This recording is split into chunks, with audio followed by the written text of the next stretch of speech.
I'd like to start by telling you a short story about my wife and I. We love history and traveling, and a couple of summers ago we had the opportunity to spend some time back east visiting the sites for a couple of weeks. We had a lot of fun. I started as a knife thrower in a street performance, played the piano on a street corner in New York. We went to Love Park. I dropped my rental car keys behind the gates at the Plymouth Rock, and we met Paul Giamatti. But the coolest experiences that we had were visiting the famous historical sites. We visited the estates of Adams, Jefferson, and Washington. We went to Arlington Cemetery in Washington, D.C. We saw the Liberty Bell and Independence Hall. We went to Gettysburg and Valley Forge. And while we were there, we rented some driving tours that had some fantastic historical information, and that helped us to have a greater experience. Richard Mayer, a psychologist, said that when the visual and audio centers of the brain are stimulated together, it creates a more meaningful experience and a richer understanding. For example, if you see a picture at a museum along with some text, you may have some difficulty connecting what's going on with the picture with what's being told you in the text, since it's only stimulating the visual center of the brain. But if you can see the picture and at the same time hear audibly that it's Washington crossing the Delaware by Emanuel Gottlieb Lutz, was created in 1851 on a 12 by 21 foot canvas, and has historical figures, James Monroe and James Madison, who are holding the Betsy Ross version of the flag, and that it's actually an inaccurate depiction since that flag wasn't created till 6 months after this event took place. This learning format allows you to have a more meaningful learning experience. Now, while making these connections to our surroundings is greatly beneficial to everybody, there are some great issues with widespread usability and accessibility to content that's already in this format.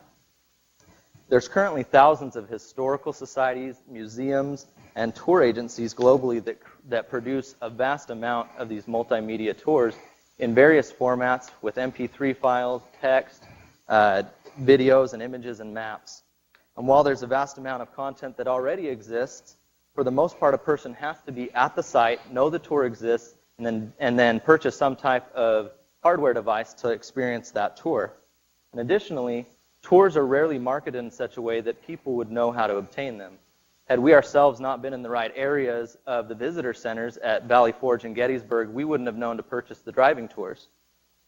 Now, should a person know that a specific tour exists and where to get it, they wouldn't have the opportunity to preview that tour before purchasing it, which leads people to purchase tours that may be boring to them, are age inappropriate, and maybe they just don't fit their learning style. The last problem that we faced was synchronizing timing and navigation. We had to be in the correct location and have the correlating audio track playing at the right time for the best experience, which this problem was enhanced when we had to stop several times to look at a map along the way. Now, it's amazing to me that in today's society, these problems even exist. With modern technology and mobile internet devices, it creates a more accessible, efficient delivery method for audiovisual content, a very realistic possibility. Now, what if there was one website that existed to collect all audio tours on the market and allowed users to be able to download them and then validate that content with user ratings and reviews and through social networks?